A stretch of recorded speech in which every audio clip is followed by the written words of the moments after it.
Not to be alone. Oops. Yeah, it looks like he snuck off with another lady and his wife just found out. She doesn't look too thrilled, does she?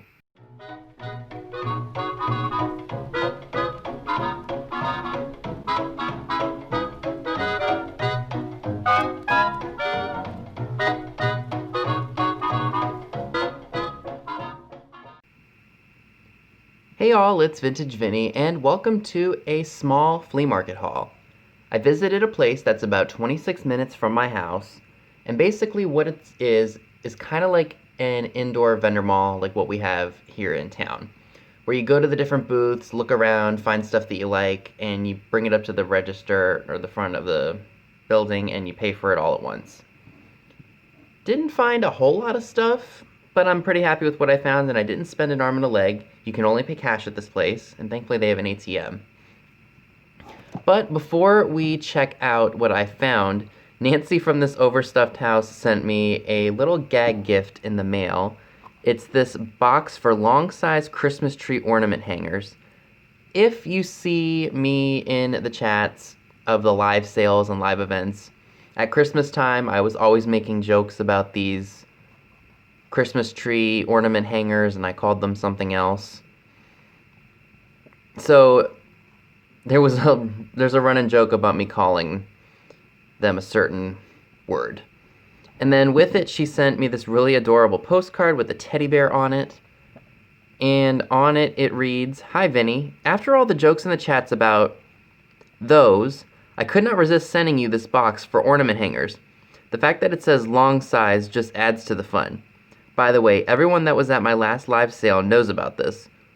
We are all in on the joke and universally agreed you should have this. Nancy.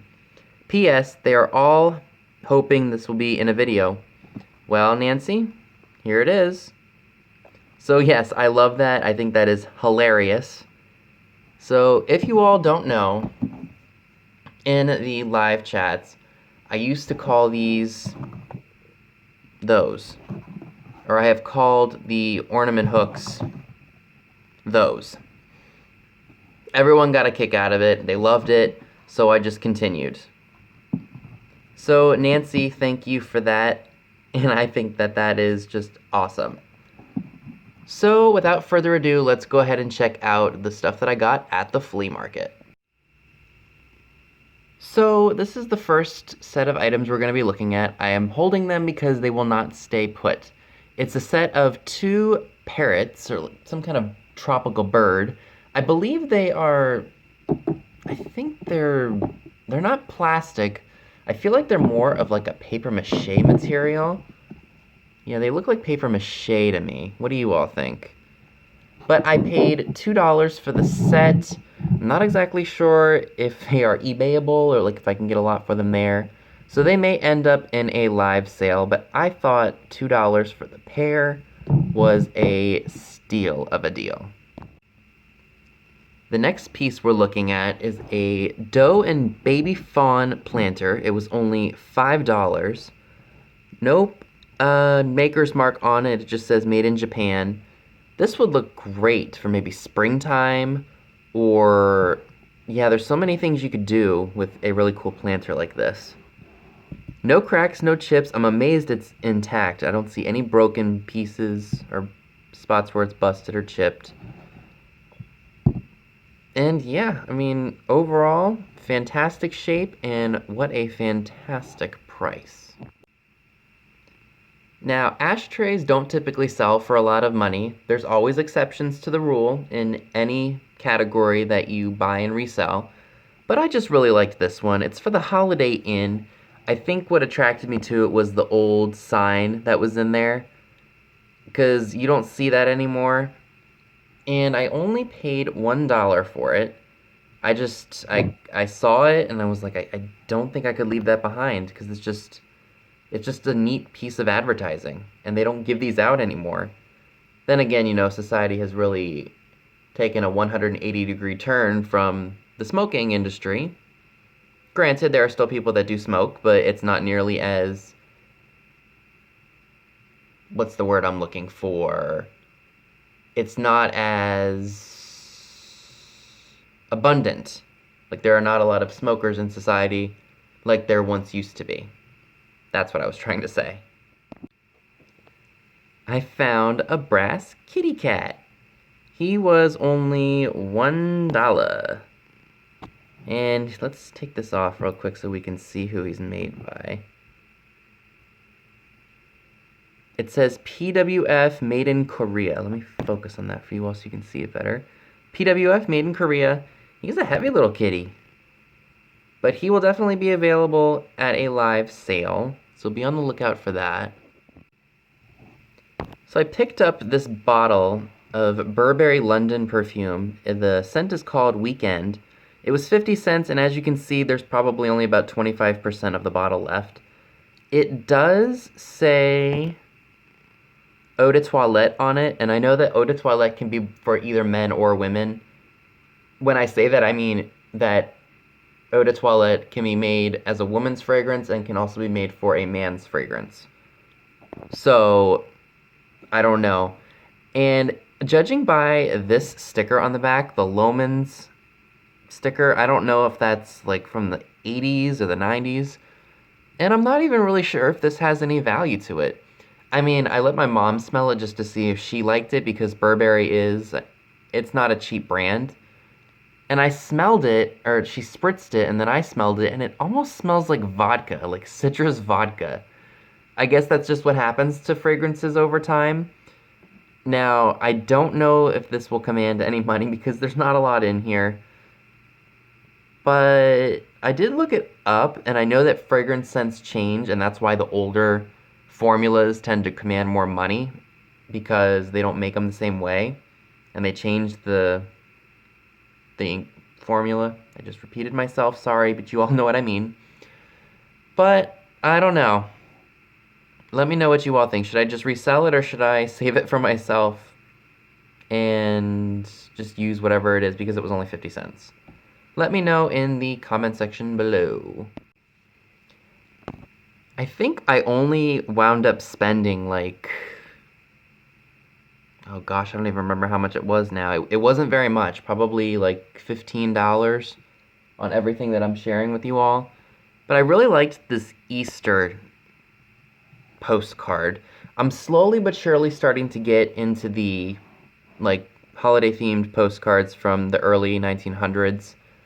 I only paid 25 cents for this one. Tux postcards. I don't know if this says it was made in Germany. Yep, it says printed. Oh no. Hold on. Focus on that for you all. Printed in Saxony. I don't know if that's England or where that is, but yeah. My mind's drawing a blank right now. But I really liked the colors and the images on this one postcard.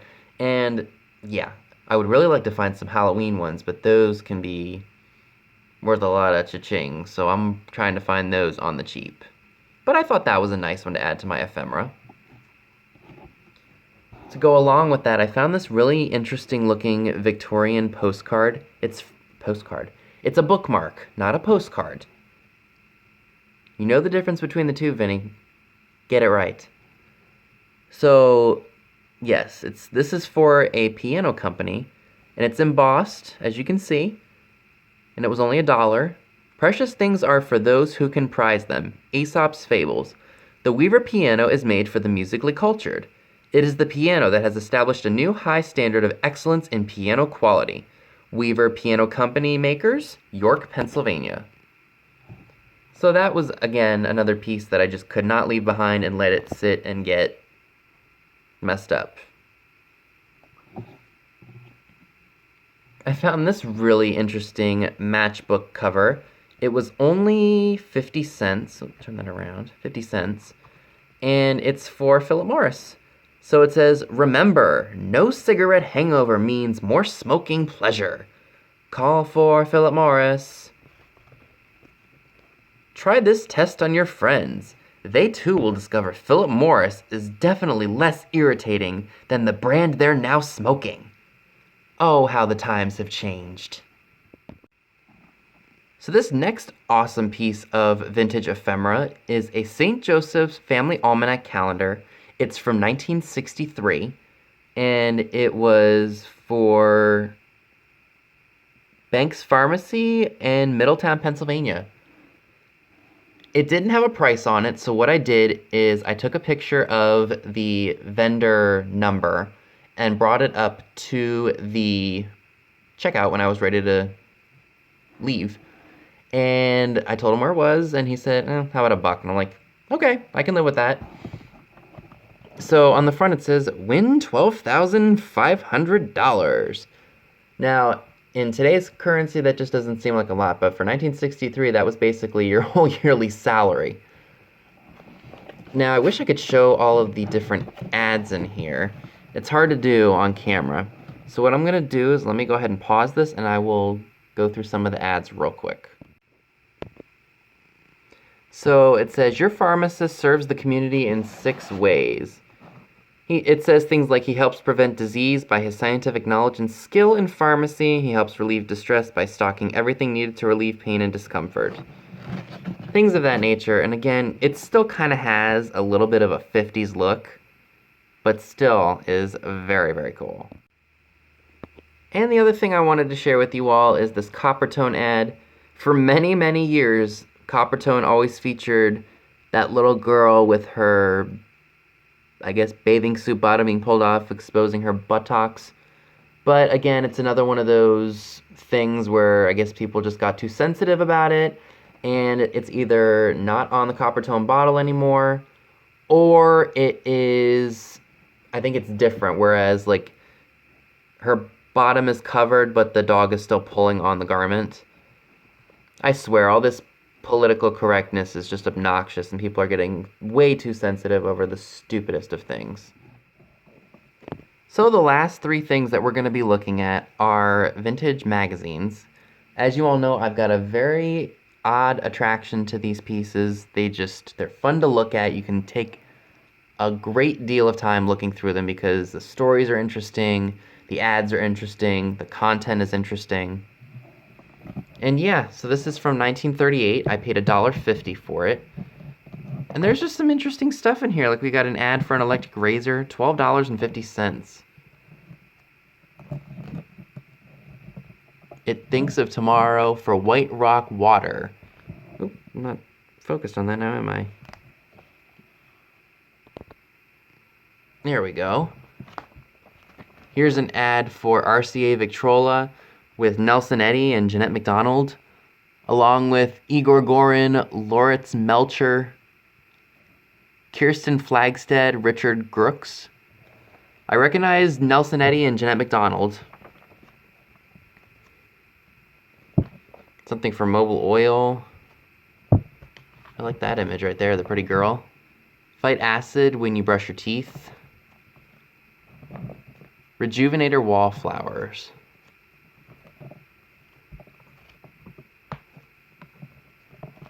So yeah, that's just a really interesting magazine. Again, like I said, I could spend hours. Give me a stack of vintage magazines that I'm interested in, and I will literally probably look at them all day. Next magazine we're going to be looking at is from May 1948. It's a red book, and I don't know if this is anybody famous on the front. I don't think it is. But again, it's just got neat stuff in it. Why is it that I always open up to the booze ads? Is that trying to tell me something? Maui by Bourgeoisie.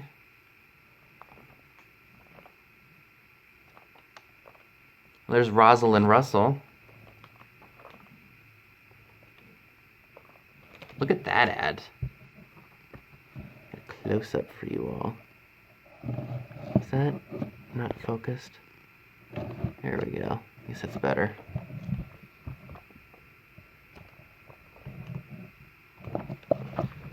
Well, she looks rather angry, doesn't she? Not to be alone. Oops. Yeah, it looks like he snuck off with another lady and his wife just found out. She doesn't look too thrilled, does she? Look at that. And this is why I love vintage magazines, because I said the images in here are just way better than what you see nowadays. And it's like I always say, I'm not knocking the technology that we have today and all the digital stuff that we do, but it just doesn't compare to stuff like this. And the back ad I love the most. It's for Camay soap, but look at all those girls. Look at them. Making a sensational splash. Bath size Camay for your Camay beauty bath. I love that. That is, ooh, baby, baby. And the last magazine we're going to be looking at is from June 1951. And on the front cover, we have actress Jane Wyman, who was married to Ronald Reagan at one point. A sexy-looking lady right there.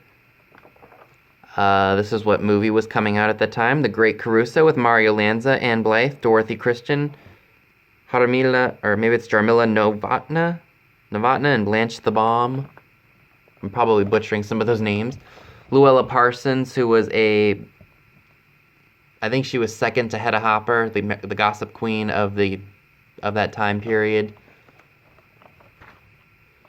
Looks like another Joan Crawford movie with Robert Young and Frank Lovejoy. Goodbye, My Fancy. Let's see what else. I don't want to flip all the pages. I just wanted to get some of the interesting stuff here. I know there was a really interesting page with a bunch of starlets on it that I think you might like. Oh, here's Shirley Temple. And I think that's her with Charles Black. Yep, that's Charles Black. And here's Doris Day. Here's Jane Powell with one of her, I think her husband at the time. Come on, where's that page that I was looking for? Backstage Baby with Deborah Paget.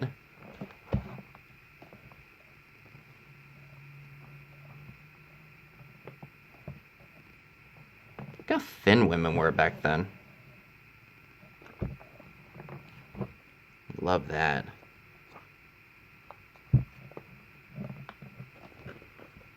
It's really hard to show these magazines unless you're in front of the camera, so I do apologize for that. Oh, look at that. For Endearing by Bourgeoisie. It's got to be here somewhere. I know where it is. It's a nice, colorful image. Here it is. The most beautiful hair in the world. So we've got Elizabeth Taylor, we've got Lana Turner, Anne Blythe, June Allison, Deborah Carr, Virginia Mayo, Maureen O'Hara, Jane Wyman, of course, who was on the front of this magazine, Betty Davis, Ava Gardner. She's the only person I don't recognize. Ruth Roman. And then we've got Rhonda Fleming. Of all the stars that are on this movie page, Ruth Roman is the only one I don't recognize. Everyone else is very, very familiar. But that is just fantastic. Again, you don't see this kind of imagery anymore. And it's just, again, such fun to look at this kind of stuff. So that is everything I would like to share with you all for this very short and sweet flea market haul. Let me know in the comment section below, what was your favorite item I picked up? What was your favorite section in the magazines that I shared with you all? Let me know down below. So that's all I have for you today. Be sure and give this video a big thumbs up, leave a comment below, subscribe if you haven't already. Be sure and click the bell next to the subscribe button if you'd like to get notified when new videos are uploaded. Be sure and check me out on Instagram, the link to it is down below as well, where you will see pictures of items to come in future haul videos. Thanks so much for watching, and I'll see you all soon. Bye guys!